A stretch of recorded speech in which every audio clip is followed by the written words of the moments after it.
चलिए हम fourth number शुरू करते हैं। कौन बड़ा है, इसके पहले का हमने पिछली वीडियो में अपलोड किया हुआ है, तो आप हमारे चैनल पे जाके देख सकते हैं। अब हम फोर्थ नंबर से पढ़ेंगे 2.2 का। ठीक है, तो 3/4 का 2/7 अथवा 5/8 का 3/5। तो हमें इसमें ज्ञात करना है कि ये वाला पक्ष बड़ा है या फिर ये वाला। ठीक है, तो हम इसको मान लेते हैं ये LHS है और इसको मान लेते हैं RHS है। तो स्टेप 1 क्या कहता है, बायां पक्ष लेने पर। तो हम पहले इस वाले पक्ष को सॉल्व करेंगे। ठीक है, तो 3/4 का 2/7, तो 3/4 और गुणे 2/7, तो 3 दूना 6 और 7 चौको 28। अब इसको हम 2 से काटेंगे, 2 तिहाई 6 और 2 14 दूनी 28। ये सरल रूप में हो गया 3/14। अब स्टेप सेकेंड में देखेंगे क्या करना है। दायां पक्ष लेंगे, दायां पक्ष लेंगे स्टेप 2 में। तो दायां पक्ष क्या है हमारा, 5/2 का 3/5, 5/8 का 3/5। तो इसको भी सॉल्व करेंगे, 5/8 गुणे 3/5 कितना हो जाएगा, ऊपर ऊपर पे गुणा होगा 15, 8 5 40। अब इसको भी हम 5 से काटेंगे, तो 5 से ऊपर भाग देंगे तो 5 तिहाई 15 3 आएगा, और नीचे भाग देंगे 5 से तो 5 8 40। ये हो गया। ठीक है, अब क्या है स्टेप 3, बायां पक्ष व दायां पक्ष की तुलना करने पर। तो हमारा बायां पक्ष क्या है, बायां पक्ष है 3/14 और दायां पक्ष कितना आया है 3/8, तो 3/8 ये हो गया। तो LHS का मान कितना है 3/14 और 3/8 RHS का मान। तो अब हम ये देखिए कौन सा वाला बड़ा है, RHS 3/8। ऐसा क्यों, क्योंकि देखिए जिसके बटे में यदि अंश समान है, तो अंश समान है दोनों में 3 3 है, तो जिसमें बड़ी संख्या होगी हर में वो छोटा कहलाएगा। क्योंकि हम 3 के 14 टुकड़े करेंगे तो छोटे छोटे आएंगे, और 3 के 8 टुकड़े करेंगे तो इस वाले टुकड़े से थोड़ा बड़े बड़े होंगे। तो ये संख्या हमारी बड़ी होगी 3/8। तो ये 3/8 किसका मान है, RHS का, और RHS का मान कितना है 5/8 का 3/5। मतलब ये वाला पक्ष बड़ा होगा इस वाले पक्ष से। तो अतः क्या लिखेंगे, अतः 5/8 का 3/5 3/4 का 2/7 से बड़ा है। ये हमारा हो गया चौथा का पहला। अब है सेकेंड नंबर सवाल है आपका, 6/7 का 1/2 अथवा 3/7 का 2/3। तो इसमें से और इसमें से हमें पता करना है कि कौन सा वाला पक्ष बड़ा है। तो स्टेप 1 क्या होगा, हम LHS लेंगे। LHS हम इसको मान रहे हैं, तो LHS को सॉल्व करेंगे। 6/7 का 1/2, तो क्या होगा 6 कम 6 का की जगह हमने गुणा लगाया, तो 6 कम 6 और 7 दूनी 14, ये हो गया। अब RHS लेंगे स्टेप 2 पे, तो इस 3/7 का 2/3 हो गया।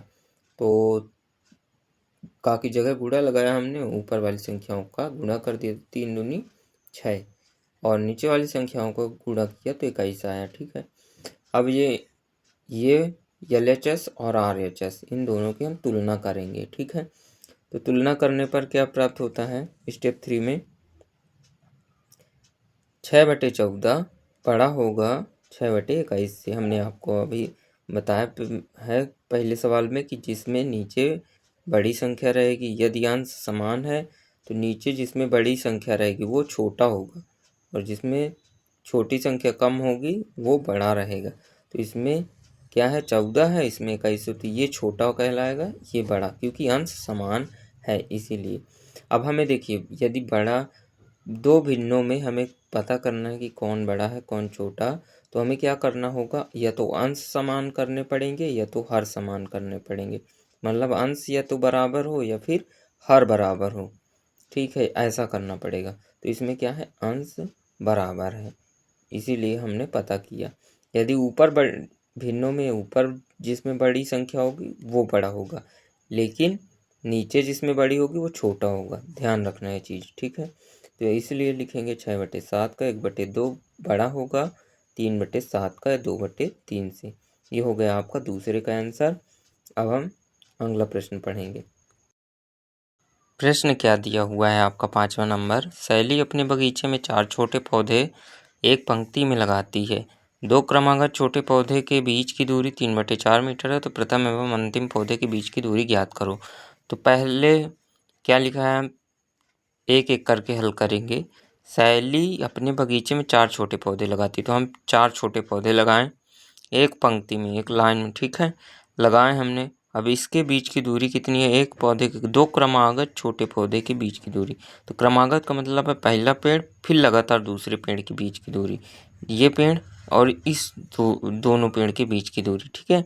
आजू बाजू के पेड़ के बीच की दूरी को क्रमागत पेड़ के बीच की दूरी बोलेंगे। तो इसके और इसके बीच की दूरी कितनी है, 3/4 मीटर।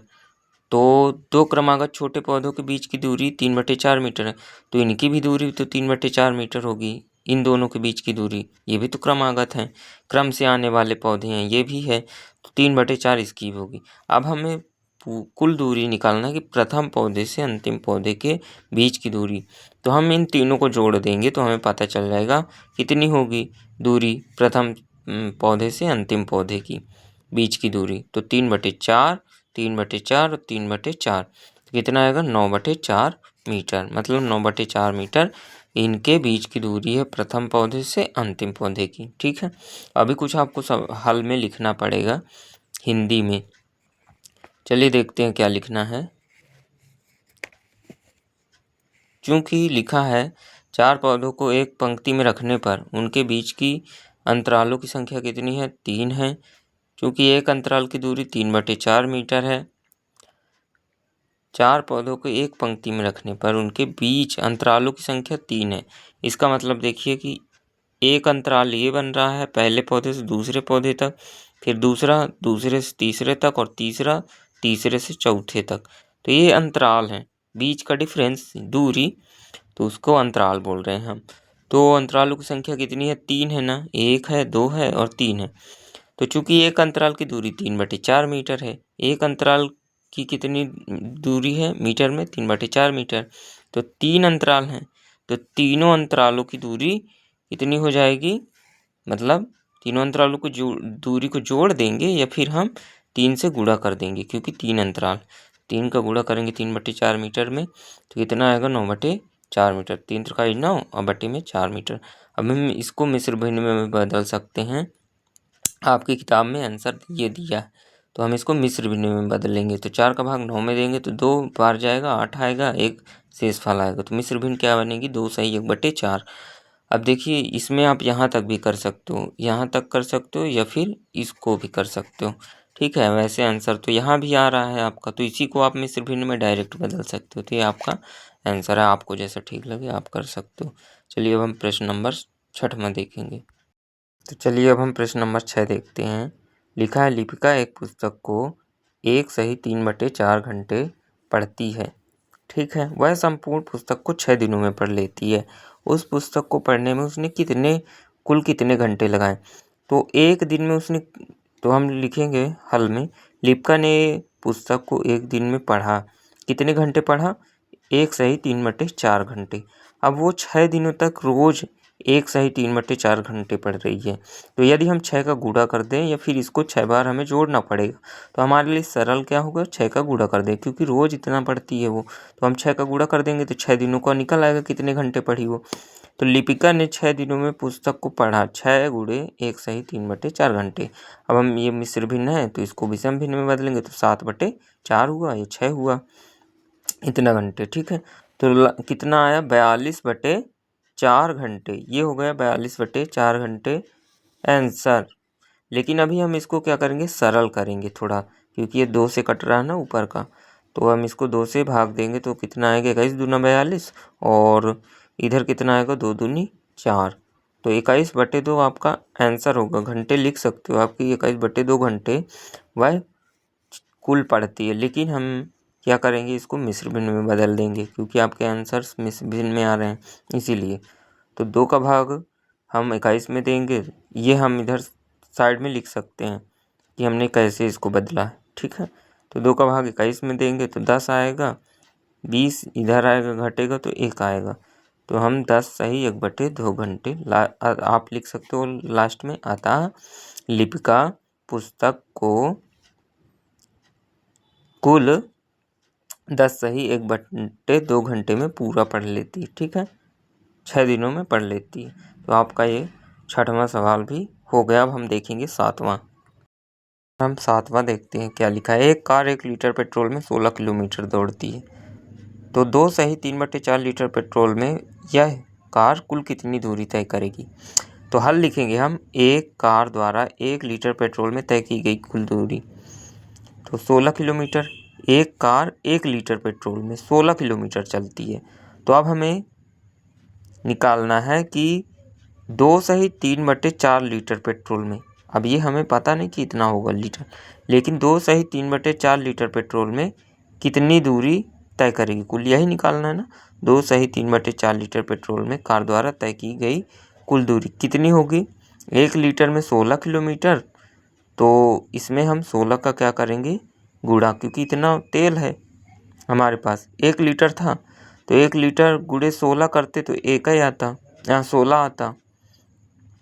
तो 1 लीटर में 16 किलोमीटर चलती थी, तो इतने लीटर में गुणा यदि करेंगे 16 का, तो हमें पता चल जाएगा कुल दूरी कितनी होगी।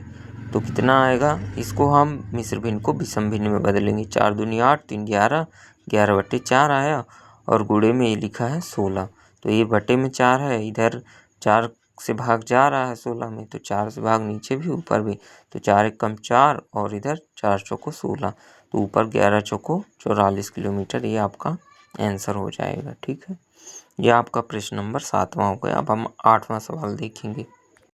प्रश्न नंबर 8 लिखा है आपका, बक्सा में संख्या लिखिए ताकि 2/3 बक्सा बराबर 10/3। मतलब ये इधर हम बक्से में हमें लिखना है संख्या कि किसका हम गुणा कर दें कि 10/30 बन जाए 2/3 में।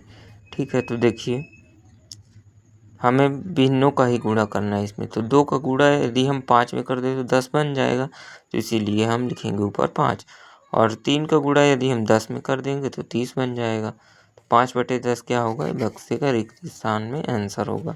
दूसरा नंबर देखो, बॉक्स में प्राप्त संख्या का न्यूनतम रूप है। तो बॉक्स में प्राप्त संख्या कितनी है, 5/2 है, तो इसका न्यूनतम रूप क्या होगा, 5 से ऊपर विभाग 5 से नीचे विभाग, तो 5 एक कम 5, 5 दूना 10, ये न्यूनतम रूप हो गया।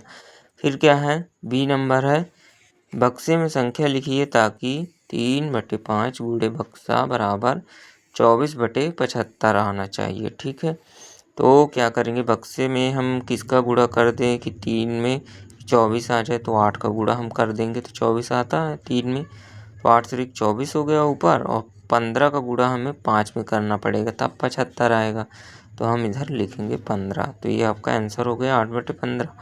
अब बोलता है दूसरे में बॉक्स में प्राप्त संख्या का न्यूनतम रूप लिखिए, तो 8/15 ये न्यूनतम रूप में आपने, तो ये हो गया 8/15 आंसर दूसरे का। इस प्रकार आपकी 2.2 प्रश्नावली खत्म हुई। यदि आपने इससे चौथे प्रश्न के पहले नहीं दिखा था शुरू से 2.2 देखने के लिए आप पिछली वीडियो को आप चैनल पर जाकर देख सकते हैं।